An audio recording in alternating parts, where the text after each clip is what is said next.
Welcome back, everybody, to another edition of the Weekend Warrior. This is the Grumpy Old Guy Gaming. Last time through, we got Gogs a couple levels. Let's go ahead back in, because I do believe we had some unfinished business in the world.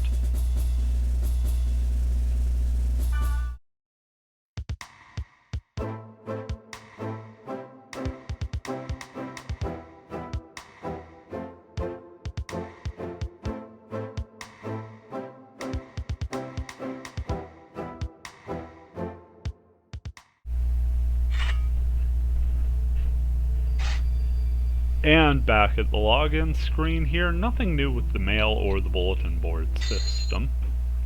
As expected, really, because we haven't really advanced things all that far. We did make a little bit of self-improvement with the help of the gear we got previously and some allies in Subaru and Elk. See them patiently waiting there. We got ourselves just about halfway through level 2 on the way to level 3. Almost getting enough SP to start using our skills. And our new sword already paying dividends. Before going any further, we should probably go ahead and invite Subaru and Elk back to the party. Elk gives us the old okay. And Subaru just wants to help. Before going any further, let's see. Oh, that's right. They won't say anything to us aside from wanting to look for Mia. Now I should point out that before last time, I went ahead and got a few more items. I'm now up to 50 health drinks. Fully stocked out on fortune wires so we don't have to play risky treasure roulette. Also picked up 15 speed charms, which should be more than enough for an early dungeon. So without further ado, let's go back into the words list and look at Sweet Unique Rock Candy. It's an area mentioned in a BBS thread. Supposedly someone saw a cat-like PC there. Level 8 water field, not as bad as the level 9 fire field, and we ourselves are a level higher, so I'm not so worried about it in general. Let's warp in and get going. Since we do have the speed charms, I will be making sure to pop a speed charm on us, not so much our allies, because I don't quite have that many. First thing I'm going to do, Fairy's Orb to examine the field.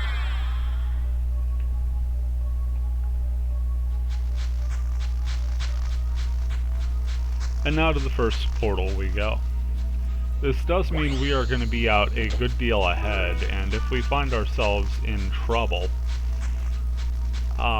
we'll just have to rely on Subaru and Elk to pick up the pieces when they get there. See some cordyceps just wandering around the field here. Of course, if you're patching the game just now, they're going to have the Japanese voices to them.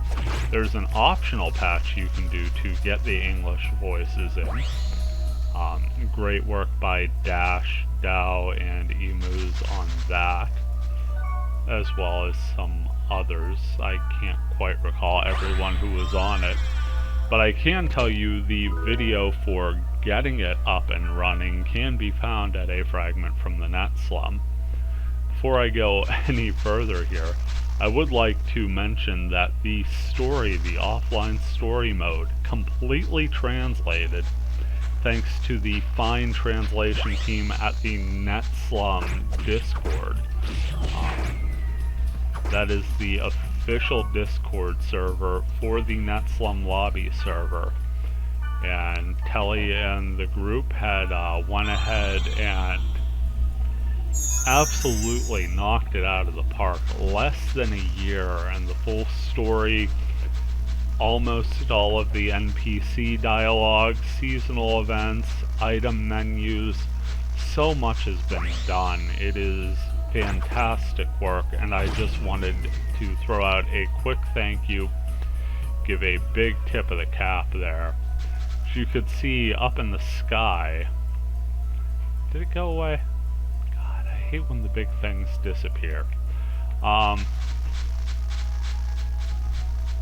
Next time it comes around, we'll try and catch it up in the air. You can hear it on an audio cue. There's this weird sort of resonant humming that tells you that the fleet is above you. I believe it's the aerial fleet. Could see we're picking up stupid amounts of experience here.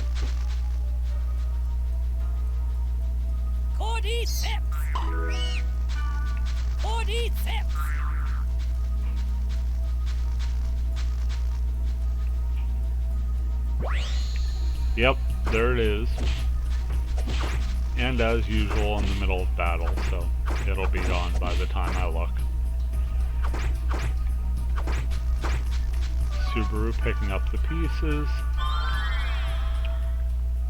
Yep, the event is gone before we can take a look around. The aerial fleet, I want to say, is the infection post game.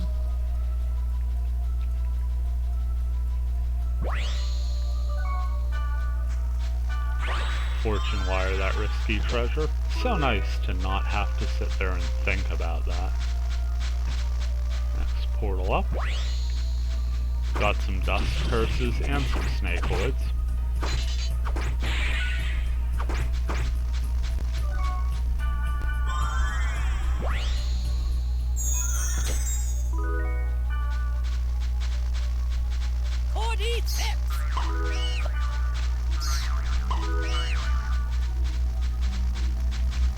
There it is. See? Right up there. Got your wounded giant guy, your fleet of weird looking ships all around it. And that'll just be running through the air at random moments, and then it'll vanish right into the ether. So always keep a lookout for things like that. I think it's a different one online depending on the route town chosen. I'm sure it works in a similar manner offline. But always kind of be on the lookout for little things like that. Dot hack games are just Easter egg on Easter egg if you know where to look. Got ourselves in a bit of trouble there, but being able to use the health drink in a pinch kept us alive and trucking. Everybody reaping the benefit of all this experience, and by all this I mean we're reaping the benefit of all this experience, while Subaru and Elk are getting a quality 1 point apiece. Can't say I necessarily feel bad about that, but I do feel a touch sluggish, so it's time to reapply the speed boost. Only got about 4 portals left out here. Just one-shotting those snakeoids. That is a good feeling.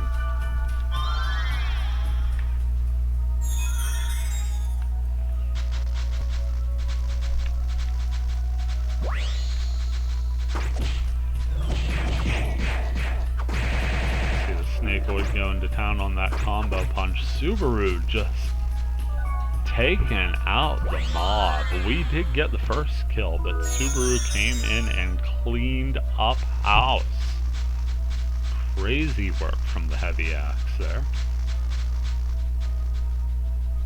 Don't think too many people would have messed with the Silver Knights had she led like that. But then we wouldn't have got all of those great conversational scenes between her and Silver Knight in the boat.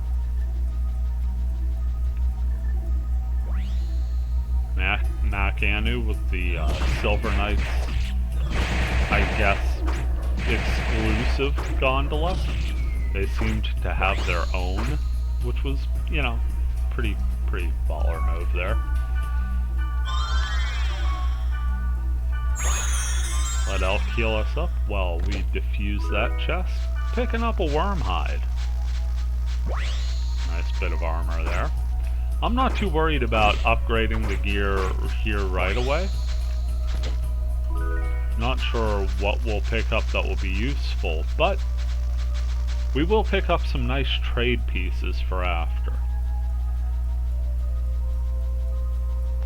Now it's time to truck our way over to the dungeon because we have cleared the field. Unlike in Infection, Mutation, Outbreak, and Quarantine, the Ryu books are not here to reward you for doing things like clearing the field in the dungeon, so it's entirely up to you whether or not you do that. See, that time I remembered not to sit there and try and press circle. We are in offline, so it'll work just like the single-player games.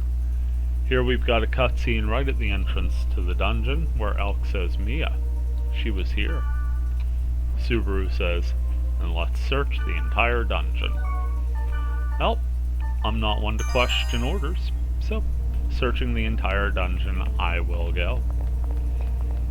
Fairy Zorb to pop up the first floor. First portal's gonna give us a couple dust curses, and a snakeoid by the sound of that attack.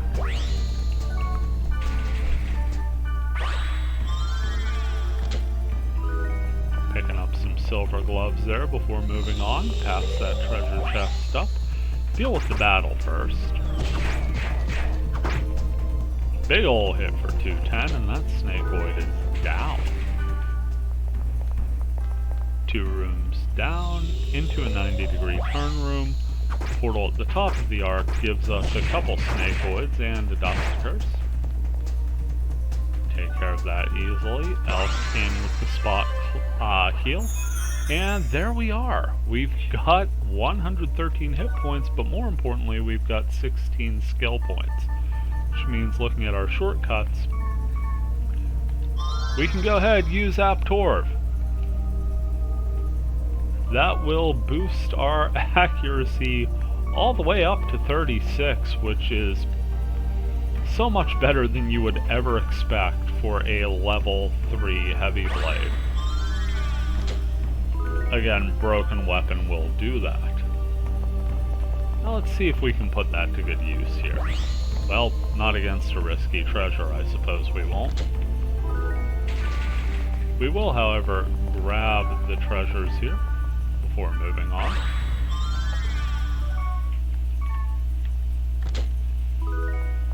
Resurrect there. Okay, stairs down directly beneath us. So let's go ahead and clear out these other paths first.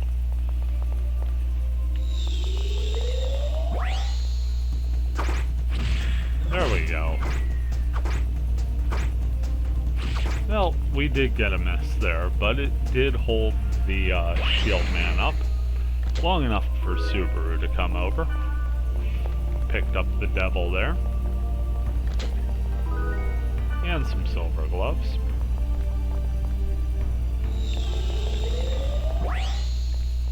Dead end rooms got... Ooh, we got hit with an accuracy down from the shield man. Not liking that too much.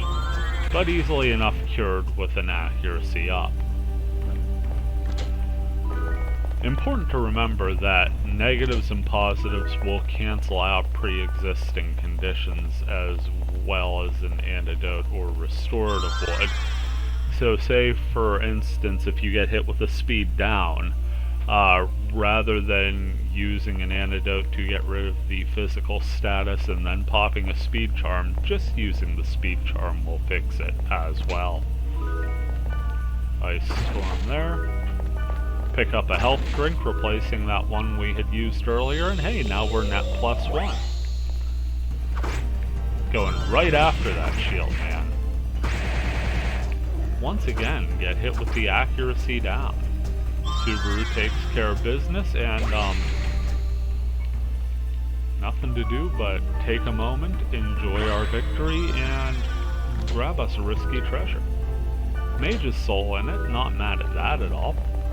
Also, we seem to be surrounded by tiny treasure rooms, so let's check those out. Not gonna bother busting open all of these barrels and everything, but on the way. Pick up a pure water, that's great. some grand armor. I believe that's what we're wearing right now. More pure water, always welcome, because again, those will be valuable trade pieces down the line. Also, water element consumables, I believe. Now we got a little treasure room beneath us. Once again, busting barrels on our way there.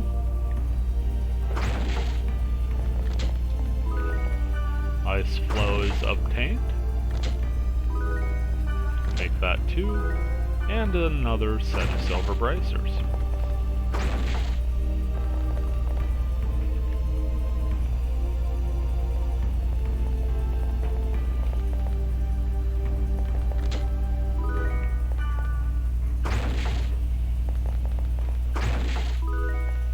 One more health drink. I forgot to clear out the message, and we got stuck in the door there for a second. Sorry about that very annoying sound. Not often a Dust Curse tries to cast, but didn't seem to have much of an effect anyway.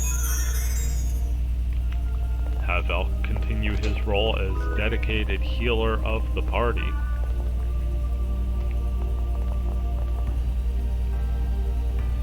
Into the 2nd floor, which means we need to pop a new fairy's orb.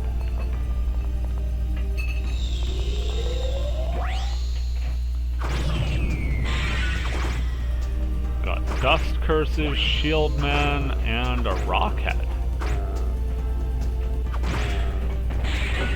Make our way through.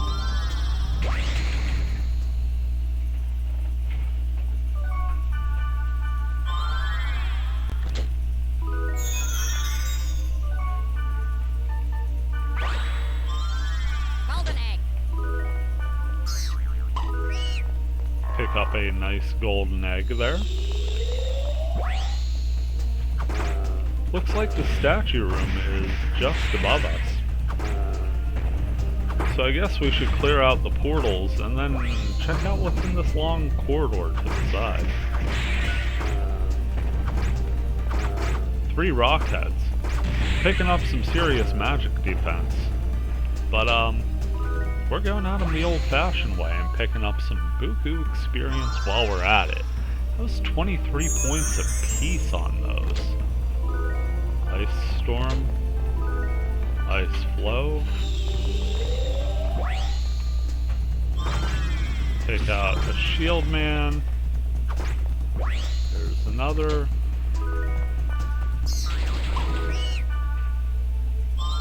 Elk also got hit with some physical accuracy down, but generally, we're not too worried about Elk's physical accuracy. Picking up some Frost Armor, a Health Drink, and a Resurrect out of the statue chest.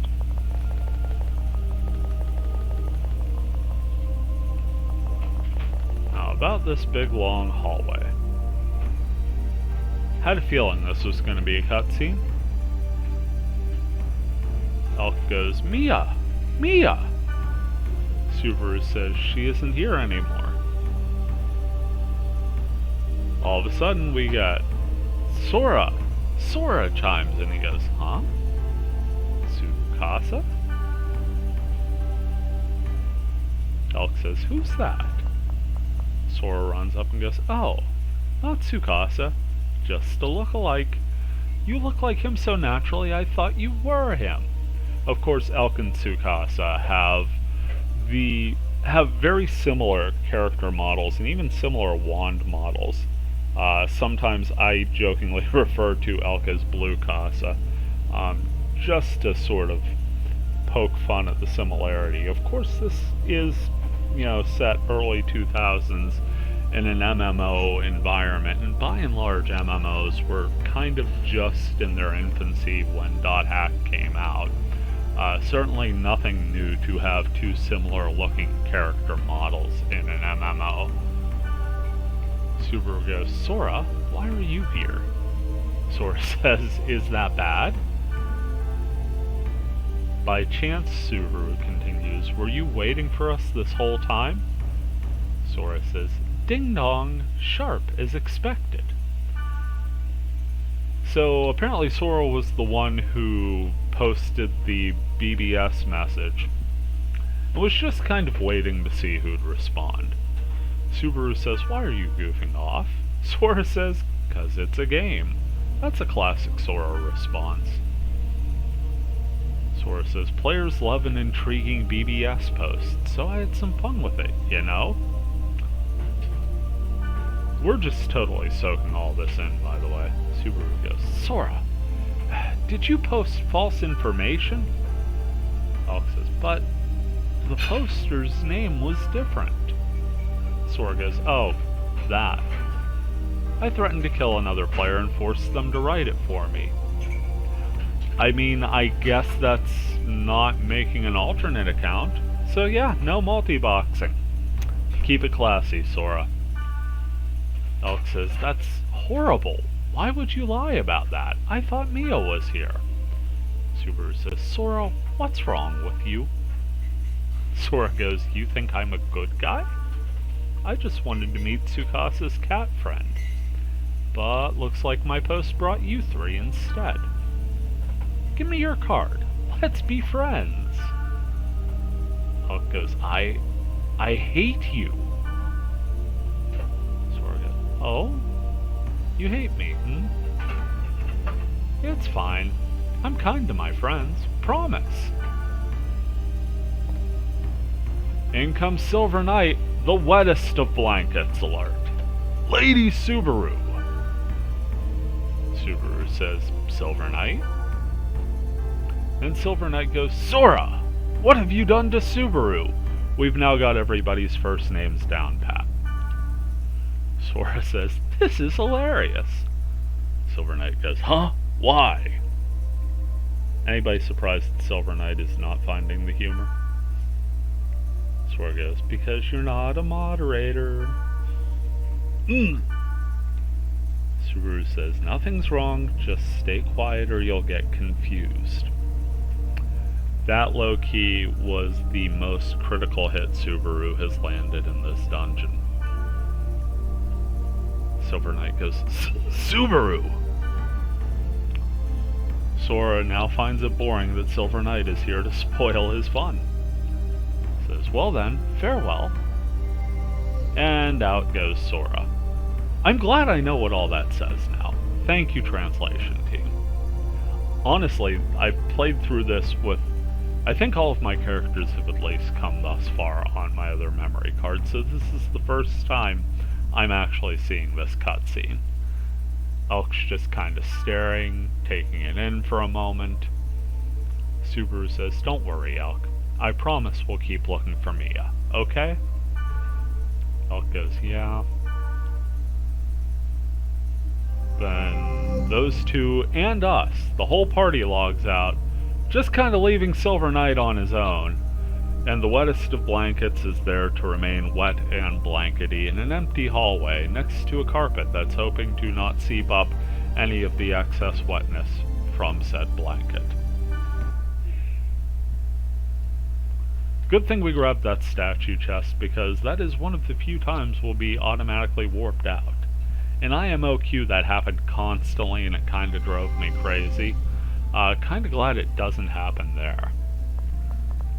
Well, before they wander off too far, I kinda wanna see what they've got as far as trade material goes.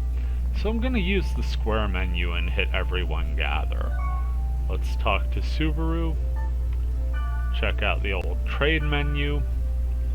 And she's got a speed charm, a health charm, a soul charm, some mountain boots, and a sakabato. Actually a very nice weapon for a heavy blade itself. Has Deathbringer and Gan Drive, 30 accuracy and 12 attack with the Spirit Drain ability. I don't think it quite measures up to Soul Linker. Actually, it's far better on accuracy. Huh. I think I might just try and trade for that. Yeah. Sakabato. What can we trade?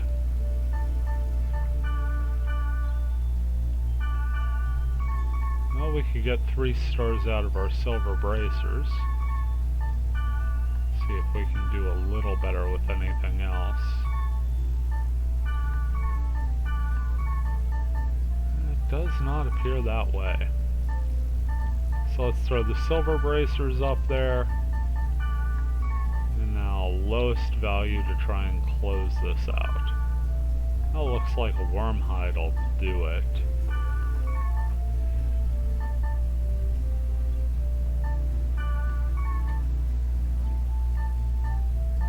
Silver gloves will do it too. Yeah, 5 sets of gloves for an awesome sword. That we can do all day long. How about elk? Does elk have anything interesting? Let's go ahead and trade it. Speed charm, curing sword. That would be a level 3 sword, only 7 attack and only 3 accuracy. But you could see straight away the big deal about it. It's got rep on a weapon, which doesn't sound too great until you realize that a lot of lower level heavy armors, especially the helmets, don't have the healing effect that the medium and light armors do. So being able to get rep on a heavy blade any way you can at those low levels, crucial. Also got a Gakaku, which is a level 3 weapon for a Blade Master, and some Raging Earth. So nothing too interesting there from elk. Let's go ahead and disband the party. And before going any further, let's go ahead and upgrade to the Sakabato. We'll be losing quite a bit of attack, but we'll gain some accuracy and some magic attack and accuracy as well. Also going to lose our App Vorv and Rye Smash, but we will pick up Deathbringer. Overall, that's a pretty good deal for us, I would say.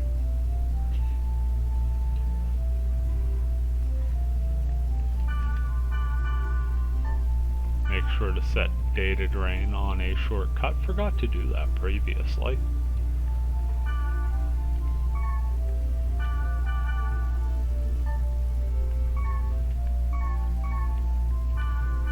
And yeah, L2 and triangle will be Deathbringer, so we now have a non-elemental skill that's only going to chew up 10 energy.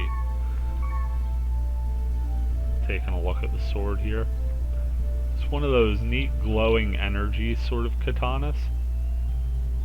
Love that little design. Well, I'm probably going to mill about town here for a bit. Maybe see if anybody else has some neat pieces of trade fodder or what have you. Can't even see over the rail. That's great. In the meantime, this has been a Grumpy Old Guy Gaming with yet another edition of the Weekend Warrior. Everybody take care, and we'll see you around.